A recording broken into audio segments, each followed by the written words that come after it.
ନମସ୍କାର, ମୁଁ ନିବେଦିତା ପରିମାଣିକ। ଆଜି ଆମେ ଜାଣିବା କି ଆମର ଜୁମ୍ ଆପ୍ଲିକେସନରେ ମାଇକ୍ରୋଫୋନ୍ ଅପସନ୍ଟା ଅନମ୍ୟୁଟ୍ ହୁଏନି ଯେତେବେଳେ ଯାଏଁ ଆମେ ସେଟିଂରୁ ତାକୁ ସେଟ୍ ନ କରିଛେ।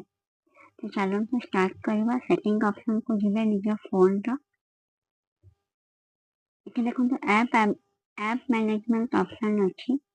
ଏଠିକା ହ୍ୟାଣ୍ଡସେଟ୍ରେ ଓନ୍ଲି ଆପ୍ ଲେଖା ହେଇଥିବ। ଆପ୍ ମ୍ୟାନେଜମେଣ୍ଟକୁ ଯିବେ, परमिशन मैनेजर को ଯିବେ। ଆମକୁ ମାଇକ୍ରୋଫୋନ୍ ଅନ୍ କରିବାର ଅଛି, ତ ମାଇକ୍ରୋଫୋନ୍ ଅପସନ୍କୁ ଯିବା। ଏଠି ଦେଖନ୍ତୁ ତିନିଟା ଅପସନ୍ ବ୍ଲୁ କଲର୍ରେ ଅଛି। Allowed all the time, allowed while in use, denied. ତ ଡିନାଏଡ୍ରେ କାହିଁକି ଅଛି? ଯୋଉଟାରେ ମୋର ମାଇକ୍ରୋଫୋନ୍ ଦରକାର ନାହିଁ ତ ମୁଁ ସେଟା ଡିନାଏ କରିଦେଇଛି। ଆଉ ଯୋଉଟା ଆମର ଦରକାର ଆପ୍ଲିକେସନ୍ ୟୁଜ୍ କରିବା ଟାଇମ୍ରେ ଆମେ ସେଠି ମାଇକ୍ ୟୁଜ୍ କରିବା। ତ ଆମକୁ ଜୁମ୍ରେ ସେଟିଂ ଦରକାର, ମୁଁ ଏଠି ଜୁମ୍ରେ ସିଲେକ୍ଟ କଲି।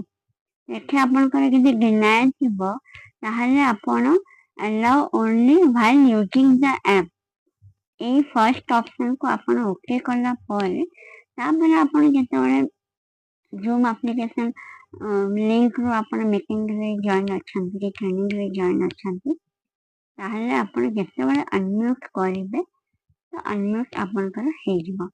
ଆଶା କରୁଛି ଆପଣଙ୍କର ଏ ପ୍ରୋବ୍ଲେମଟା ସଲ୍ଭ ହେଇପାରିଥିବ। ଯଦି ଏ ଭିଡ଼ିଓ ଦ୍ୱାରା ଯଦି ଆପଣଙ୍କର ପ୍ରୋବ୍ଲେମଟା ସଲ୍ଭ ହେଇଛି ତାହେଲେ ମୋତେ କମେଣ୍ଟ ବକ୍ସରେ ନିଶ୍ଚୟ ଜଣାଇବେ।